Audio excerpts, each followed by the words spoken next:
วันชวนอ๋อได้พักลายเลยเนาะใช่นั่นแหละ เอามาแต่ผู้ นั่นโอ้ผู้นั้น น้องเอ้ยเขาเจ้าลงมาแต่ผู้ค่ำปานนี้ยังอ่อง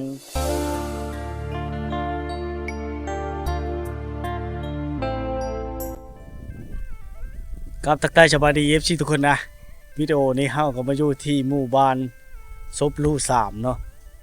กายจากหมู่บ้านซบลู2มานะพี่น้องเป็นคุ้มห่างกันประมาณ 4-500 เมตรหรือว่ากิโลนะแต่ละบ้านเนาะที่เมืองสิโปนแขวงชนเขตชนบทเขตนี้อากาศหนาวเย็นพี่น้องที่ให้พี่น้องมาเที่ยวชมภาพบรรยากาศที่หมู่บ้านลึกลับที่บ่มีไฟฟ้าบ่มีสัญญาณอินเทอร์เน็ตได้เขตนี้เนาะแต่บางเฮิรนก็มีบางบ่อนบางคุ้มก็พี่น้องจะแตกต่างกันได้นำเอาภาพบรรยากาศแล้วก็วิถีชาวบ้านเนาะเขตนี้เขาเฮ็ดหน้าแซงนำพี่น้องเฮ็ดหน้าแซงนำก็เป็นแบบหน้าคันไดเล็กน้อยติดกับเส้นทางไปพูนจุดชุมเจกตูบเนาะหมู่บ้านเขตนี้พี่น้องในยามแรงๆเด้อยามค่ำๆอากาศเริ่มหนาวเย็นแล้วพี่น้องเริ่มหนาวแล้วเนาะเขาเจ้านำใช้วิถีชีวิตแบบดั้งเดิมส่วนหลายก็จะใช้รถจักรนะนี่เฮิรนก็เป็นเฮิรนที่หลังเล็กๆน้อยๆเนาะในยามนี้เขาเจ้าก็ใกล้ชิดได้มากแต่ให้แต่สูตรแล้วนี่โอ้บุกคราดขั้นนี่พี่น้องเลย สบายดีโอ้เขาออกมาแต่พุ่นได้พี่น้องออกมาแต่ผู้ไปเลยนะแล้วก็ใช้รถจักรมาต่ออีกเขาเกาแก้เข้าลงมาเนาะเห็นบ่สังเกตเบื้องบ้านนี่บ่มีเหลาเข้าบ่มีเฮิรนเข้านะพี่น้องเขาเจ้าจะอันนั้นเนาะเขาเจ้าจะเฮ็ดเหลาไว้อยู่ภูเขาพุ่นภูเขาพุ่นเนาะสายไผ่แห้งสูงก็กลายไปซื้อบ้านนี่บ่มีไผ่ซั่นพี่น้องเนาะยังบ่มีไผ่มีแต่สายไผ่โซลาร์เซลล์ซื่อๆนี่ยังมีใบตองคอยได้เบิ่งได้ส้มพี่น้องภาพบรรยากาศนี่เฮิรนส่งดังเดิมแท้ๆบู่ห่านนาการพี่น้อยเนาะยังบ่เห็นเขาเจ้าอยู่มีตลาดน้อยสบายดีวันส่วนพี่ช้างนี่ละชิดังไพ่บ่ในลานน้อยเนี่ยโอ้ดังไพ่บ่ละหนาวบ่หนาวโอ้อีลาชิดังไพ่บ่ได้มีกับไพ่ชำบาวกับมีบ่กับไพ่นี่อีลามีบ่กับไพ่นี่ฮะ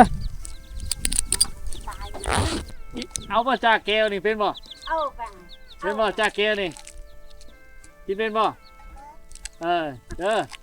บ้าวผู้ไทยเด้อกินบ้าวผู้ไทยเด้อแล้วกำลังชิดังไพ่พี่น้องอยู่บนสาวน้อยในชนบทชื่ออะไรล่ะชื่ออะไรเลยชื่อพินท่าฮะนางพินท่าน างพินท่าบริเข้าโรงเรียนลำอยู่ไก่แถวนี้เนาะเอาเงินใส่บ่มีโรงเรียนเนาะบ้านที่จังเนาะอากาศหนาวเย็นนาลีมากนะคอยเห็นไข่แต่ถือเข้าเรียนเลยคอยดูลำหอ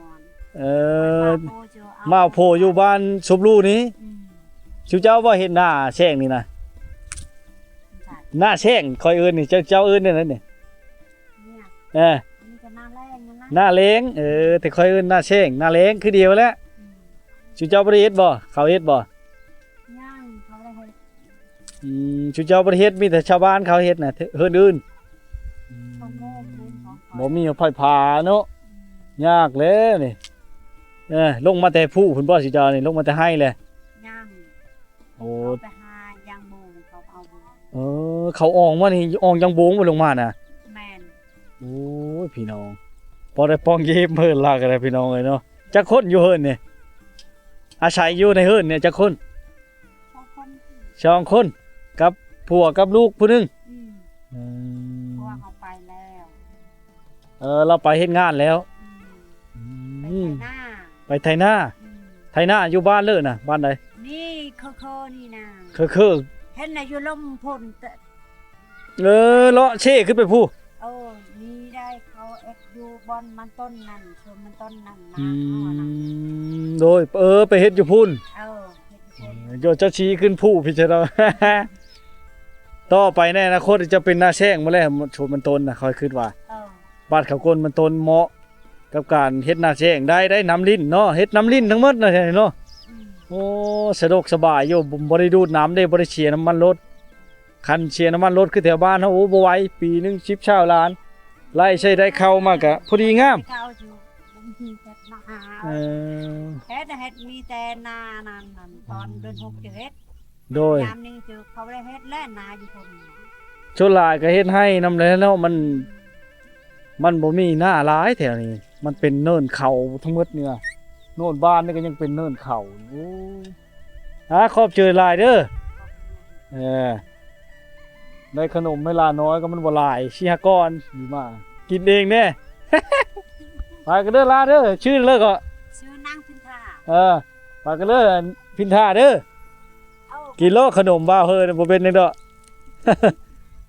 โอ้เราไปช่างกันนะเฮ้ยตายไล่ก่อน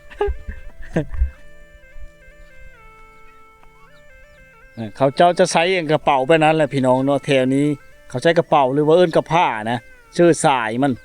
ไปอองเอายางโบกอยู่พูนอยู่ภูเขาพุ่นได้แบบนั้นแหละพี่น้องแตกต่างกันบางบ้อนกันต่ำเข้าได้บางเฮิรนกันเลยนะเฮิรนส่งดังถึงบูฮานแท้ๆพี่น้องเนาะให้ได้เบิ่งได้ชมได้เห็นเนี่ยบรรยากาศเห็นล่าวมาฮอดพี่แล้วพี่น้องนี่สิแม่นเฮิรนล่ะเนาะโอ้บันชวนได้พักหลายนี่เนาะได้กินหลาย โอ้กินหลาย ผักกาด โอ้ บ่ขายบ่ผักกาดนี่ขายบ่ผักกาดนี่บ่ขายบ่ เอาจุกขายชื่อกอโด ฮะเอามาแต่ให้แต่ผู้คุณบ่ เออ ขายให้ได้บ่จะคลิปพันได้บ่ โอ้ย ฮะ กอโดชื่ออใจชื่อแอน โอ้ใช่อะดือเนาะ โอ้ เต็มพี่น้องชื่อเลยอะดือเขาเอิ้นอะดือกระตาดิ รอพี่ ชื่อคลอง ฮะเว้ยนี่คือยอดว่ะ ชื่นผักกาดน้ำลาวก่อนพี่น้องเอ้ยเนาะต่างซอยเด้อต่างซอยเด้อนี่แหละพี่น้องเอ้ยเนาะชวนกล้วยคนเฮ็ดคักเฮ็ดดีขนาดนั้นทาโมชั่นเลยงัวเห็นบ่เขาไปจมป้อยเลยท่านผู้ชมนี่ที่กระเจ้าอองมานะพี่น้องอันนี้แหละอองมาแต่ภูเขาพูนนี่คือเปิ้ลยางโบงเนาะยางโบงแดงพี่น้องอองมาแต่ภูเขาพุ่นนะพี่น้องเอ้ยนี่เนาะได้ออกมาแต่ภูเขาบางเทื่อก็ซื้อรถจักรมอเตอร์ไซค์มาไกลๆพี่น้องเพื่อสิมาฮอดเฮิรนฮอดซ่านนี่เนาะหมู่บ้านติดกับโน่นเนินเขาเลยเขตนี้เนาะเห็นแหละหมู่เจ้าก็ป้อยเลยนะหมู่เขาเอิ้นอาลีกอย่างนี้แหละภาษาท้องถิ่นเนาะเขตนี่พี่น้องเอ้ยอากาศเริ่มหนาวเย็นเลยเริ่มหนาวเย็นเลยนะพี่น้องเอ้ยเฮิรนส่งแบบดั้งเดิมบูฮานแท้ๆพี่น้องได้มาเที่ยวมาชมบ้านซบลู3นะพี่น้องนะเขตนี้เนาะโอ้เด็กน้อยเขาเจ้าหลายนะบ้านนี่เล่นเงี้ยๆๆๆอยู่เช่ๆอยู่แถวนี้เนาะเป็นเฮิรนเล็ก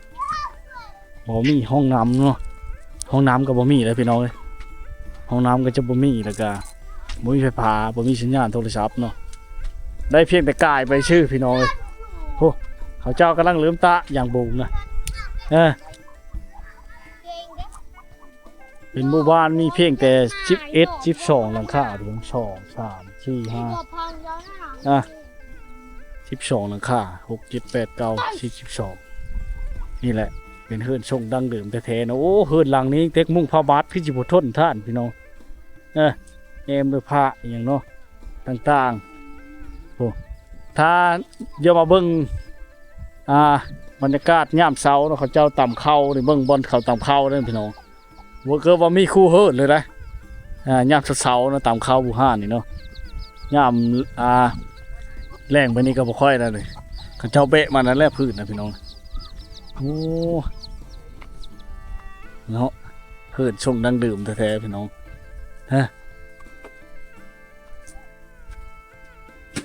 วันชวนสบายดี อันนี้บ่อนออกมาบางเรื่องนี่นะคือเห็นมาน่ะโอ้ยนี่แหละเนาะบักหลงบักหลายพี่น้องเอามาตะอย่าผีโอ้คือว่ามันแห้งแต่บักนักนี่แหละออกมาแต่ผู้พี่น้องออกมาแต่ผู้บ่แม่นบ่ เราบ่เข้าใจพี่น้อง เราบ่เข้าใจภาษาผู้ไทยเนาะโอ้ เออ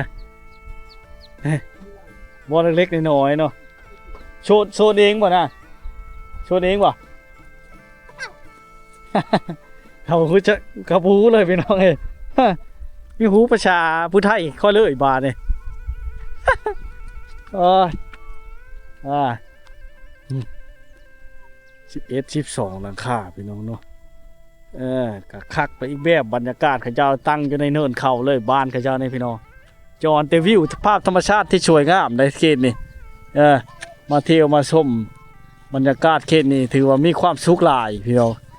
ได้มาเห็นมาเบิ่งเนาะป๊าดได้มาสัมผัสตัวจริงแล้วอากาศหนาวเย็นท่านผู้ชมได้ภูเขาอ้อมหอบผู้ทางนั้นเสียงเจ้าเชี่ยวอยู่เขาเจ้าหาป่าอยู่เช่พอแล้วพี่น้องเลยเนาะ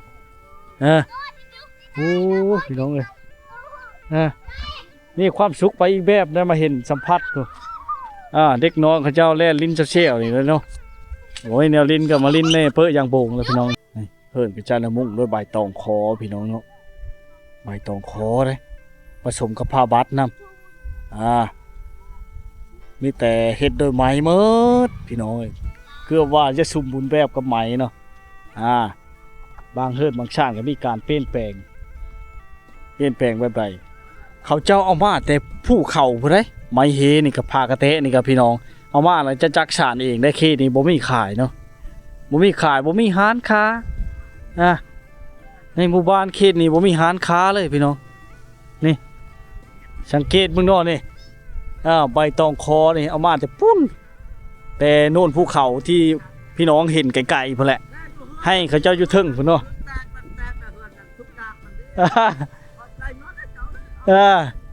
นี่พี่น้องไงเนาะ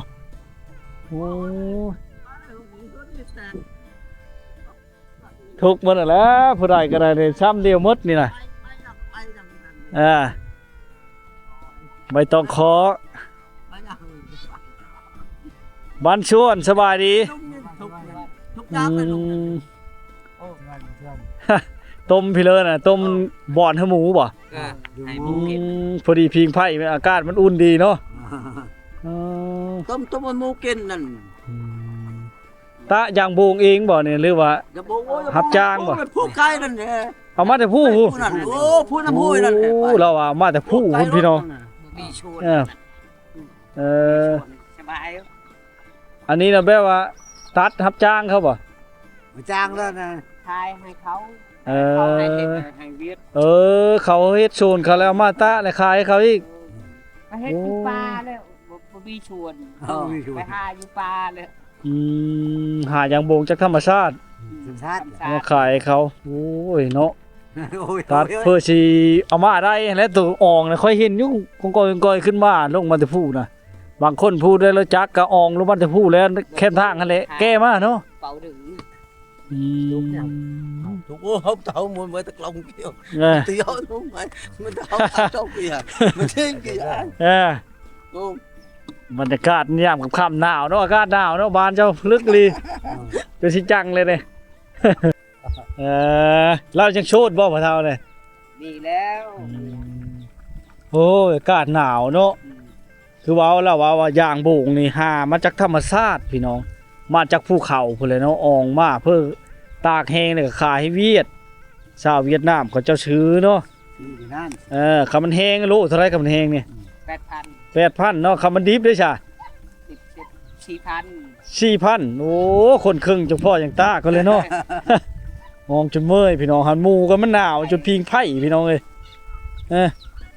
มันหนาวเนาะซ้ำนี้เขาย่าตามเข้าและคำเลยเนาะโอ้ยสังเกตบางเฮิรนชุดเจ้ามีแต่หลังน้อยๆเนาะแบบดังดื่มมาเลยเนาะไฟฟ้ากับบ่มีพี่น้องใช้เพนโซลาร์เซลล์ผู้เลิกใครๆได้ก็ซื้อละ1,000-2,000พุ่นเลยเนาะ1,000-2,000 บาทพุ่นเลยตกอยู่เพนละล้านพุ่นเลยเนาะเพื่อสิมาฮอดพี่เนาะซื้อใส่อยู่เมืองเซโปนบ่หรือว่าชายแดนเวียดนามพี่ซื้อในโซลาร์ทางเวียดพี่มันไกลกว่าเนาะนี่ได้ไกลกับเพื่อสิฮอดบ่ง่ายอีกโอ้ยน้องเนาะโอ้หมูก็เป็นคือกันพอเปิดโรงเล็บน่ะ เจ็บมันเลยตีนเจ็บมัดเจ็บมัด รถเที่ยวนี้เนี่ยต้องรถบุกอย่างเดียวพี่น้องเนาะคือเห็นนั่นแหละมุนจนมุนหมดนะเพราะว่าแก้มาแต่ภูเขาบ่ได้น่ะแก้อย่างโบ่งลงมาเนาะแก้มาใส่เอาลงมาเฮาทางแล้วแก้ฮะนี่บรรยากาศในยามแลงบ่ได้จะขายบ่ไก่เนี่ยฮะ ใส่เข่าเลย ไก่เข้าว่านี่ยำๆอยู่ไรโอ้ไก่เนื้ออะไรเอิ้นไก่บ่ จุย ฮะ จุย จุย ช่วย จุย ตุ้ย นี่ โอ้ตุ้ยพี่น้องเอ้ยโอ้เนาะเล่าก่อยห้ำมันสิเกิดหมู่แล้วพี่น้องเนาะคือว่าในหมู่บ้านนี่เป็นหมู่บ้านที่ดั้งเดิมแท้ๆนะพี่น้อง ให้มาคุยนั่นแหละมาคุยเรามาคุยเปรียด เปียด มาคุย มะกล้วยเอิ้นให้เลิกเอามะกล้วยน่ะ เรียดเรียด มาคุย เรียด เปรียด เปรียก เปรียด เรียด เปรียกพี่น้องโอ้ยชื่ออยู่ว่าพี่น้องเอ้ยเปรียกเนาะเคินมากล้วยนะมากล้วยนี่พี่น้องเนาะหามาชมนี่จ้าเนาะอหย่างไรนะอันหมูนี่ก็เอิ้นได้ชะหมูนี่อลิก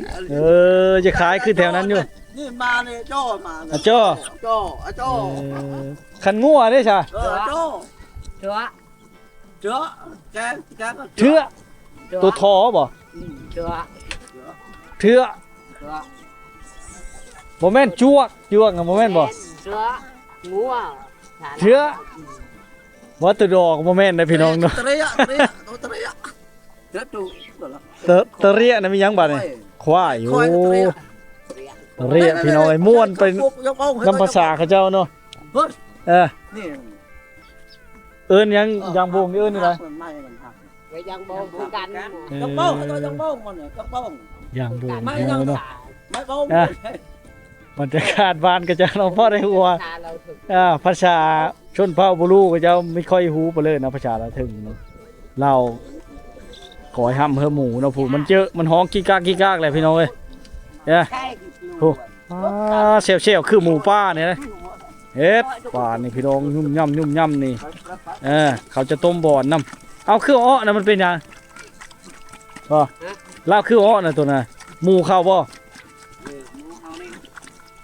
หมูคนละหมูมันกินลายพวกอะไรบ่มันกินบ่เนี่ยเป็นนะ เดมูเขา หมูเขาโอ้ยพี่น้องเนาะนัดโตนั้นเป็นแม่พันธุ์มันพี่น้องเลยใหญ่มากใหญ่นะกับท่านนะเขาเจ้าก็ขายพอได้ซื้อข้าวกินเขตนี้ชนลายยืดเข้าเนาะเขาเลย ยืดเข้าเลยชนลายมันสังเกตเบื้องหลังค่าเขาก็ฮู้เลยนะพี่น้องนะมีเขากินแล้วมีที่กลมกินอยู่ลานี่นะตอนเห็ดกับตัวได้กลม ยาก